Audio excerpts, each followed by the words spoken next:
میں تو امتی ہوں اے شاہ امم، کر دے میرے آقا۔ السلام علیکم۔ یہ دلداری ہے میرے نبی کی، یہ ہمیں سکھائے۔ کہیں عورتوں کی بدتمیزی بھی انتہا کو پہنچی ہوتی ہے اور وہ اپنے گھر اجاڑ دیتی ہیں اپنی زبان کی شدت کی وجہ سے، اپنی بد اخلاقی کی وجہ سے۔ لیکن کوئی زیادہ معاملہ مردوں کی طرف سے خراب ہوتا ہے تو شریعت نے بھی اس کو زیادہ بیان کیا اور میرے نبی نے بھی اس کو اجاگر کیا۔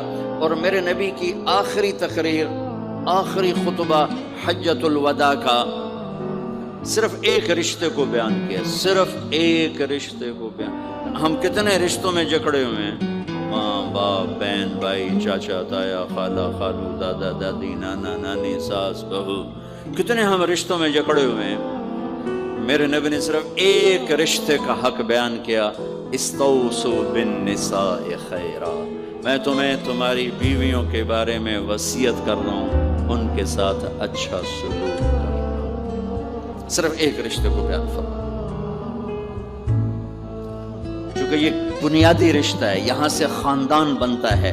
جب یہ ٹوٹ جاتا ہے اور ہمارا جوائنٹ فیملی سسٹم ہے تو کہیں ساس توڑ رہی ہے، کہیں سسر توڑ رہا ہے، کہیں نندیں توڑ رہی ہیں، کہیں خود خامد اپنی بے وقوفی کی وجہ سے توڑ رہا ہے، کہیں بیوی اپنی حماقت کی وجہ سے اس رشتے کو توڑ رہی ہے۔ ایک عورت آئی، ایک لڑکی آئی، یا رسول اللہ میری شادی ہونے لگی، میرے خامد کا کیا حق ہے میرے اوپر؟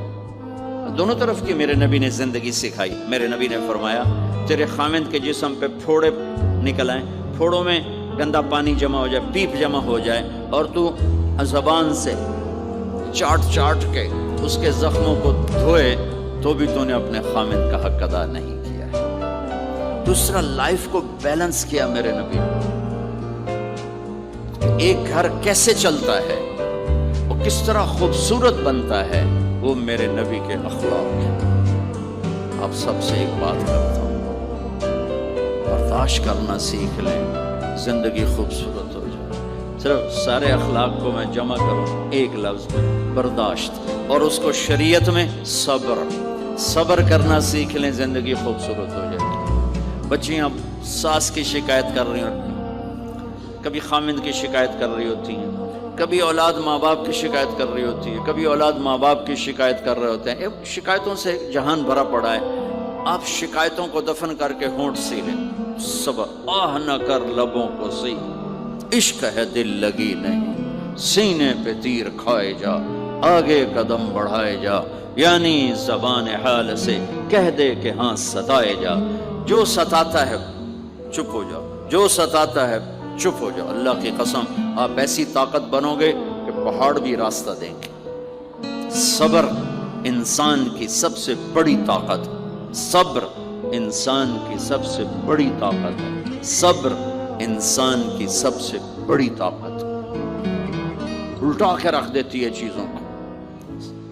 چپ رہنا سیکھ، خاموش رہنا سیکھ، درگزر کرنا سیکھ، تو آپ دیکھیں گے آپ کی زندگی میں کتنا حسن آتا ہے، کتنی زندگی میں مٹھاس پیدا ہوتی ہے۔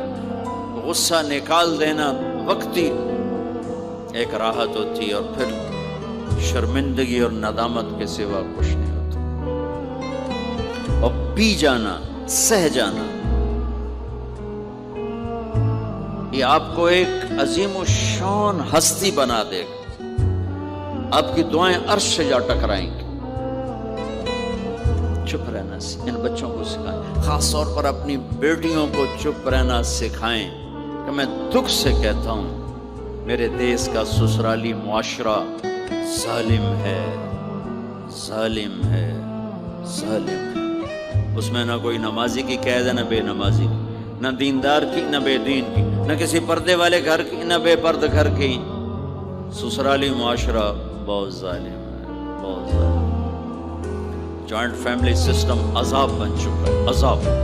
پہلے ایک رحمت تھی یہ کہ سب کو اپنے حقوق حدود کا پتہ تھا، اب کسی کی زندگی میں دخل دینا یہ ہمارے اخلاق بن چکے ہیں، تو ہم اپنی زندگیوں کو خراب کر چکے ہیں، برباد کر چکے ہیں۔ پھر اولاد کے ساتھ کیا کرنا ہے؟ میرے نبی نے حسن حسین کے ساتھ 7 سال گزارے، حسین کے ساتھ 6 سال، حسن کے ساتھ 7 سال علیہم السلام رضی اللہ عنہ۔